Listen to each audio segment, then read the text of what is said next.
اعوذ باللہ من الشیطان الرجیم بسم اللہ الرحمن الرحیم۔ حضرت سید علی بن عثمان اجویری رحمۃ اللہ علیہ، جس شخص کو معرفت کا علم نہیں، اس کا دل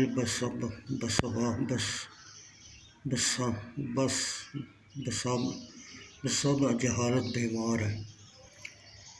علم اگرچہ بے عملی ہو باعث عزت و شرف ہوتا ہے، علم کا ترک کرنا بھی جہالت ہے۔ آگ پر قدم رکھنا آسان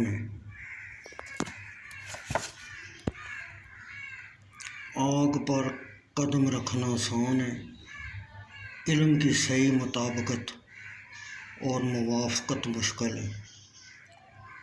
عزت در حقیقت وہ ہوتی ہے جو بندے کو اللہ تعالیٰ کے دربار میں حاضر کر دے، اور ذلت وہ ہے جو بندے کو اللہ تعالیٰ سے غائب و غافل کر دے۔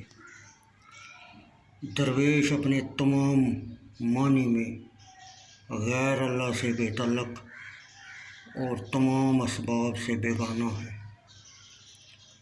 جب دل دنیا کے علائق سے آزاد ہو تو اس کی تمام قدرت جاتی رہے گی، اور یہ صفت ایک حقیقی صوفی میں ہوتی ہے۔ صوفی وہ ہوتا ہے جو دنیا سے کنارہ کش اور حق کے ساتھ باقی ہو۔ تصوف کا حقیقی تقاضا ہے کہ صوفی مشاہدہ ذات حق کے لیے عالم ظاہر اور عالم باطن دونوں میں سے کسی کو نہ دیکھے۔ مشائخ دلوں کے طبیب ہوتے ہیں۔ دنیا میں اللہ تعالیٰ کے خاص بندے دنیا سے کٹ کر تنہائی کے لیے مخصوص ہوا کرتے ہیں۔ باطل پہ راضی ہونا باطل ہے۔ جب مصیبت آتی ہے تو غافل لوگ کہتے ہیں کہ الحمدللہ جسم پر نہیں آئی، اور اولیاء اللہ کہتے ہیں کہ الحمدللہ بدن پر آئی اور دین پر نہیں آئی۔ توفیق قبضہ الہی میں ہے۔ مخلوق کا مخلوق سے مدد مانگنا بالکل ایسے ہے جیسے قیدی سے مدد مانگے۔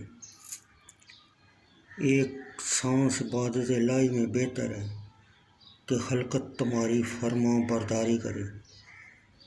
حقیقت میں علم عمل کی نسبت زیادہ بزرگ ہے، کیونکہ اللہ تعالیٰ کو علم سے پہچان سکتے ہیں۔ دل کے اعمال اعضاء کے اعمال سے زیادہ فضیلت رکھتے ہیں۔ درویشی کی عزت کو خلقت سے پوشیدہ رکھ۔ درویشی کی غذا حالت وجد ہے، اس کا لباس تقویٰ ہے۔ لوگ دو قسم کے ہوتے ہیں، ایک نفس کے عارف، ان کا شغل ریاضت و مجاہدہ ہوتا ہے۔ دوسرے عارف حق، ان کا شغل مجاہدہ اور اس کی عبادت اور رضا جوئی ہوتی ہے۔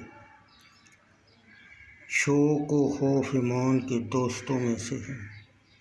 جس نے تمام اشیاء کو اللہ تعالیٰ کی طرف سے جانا، وہ ہر چیز میں اللہ تعالیٰ کی طرف رجوع کرتا ہے، تاکہ چیزوں کی طرف نہ کہ چیزوں کی طرف۔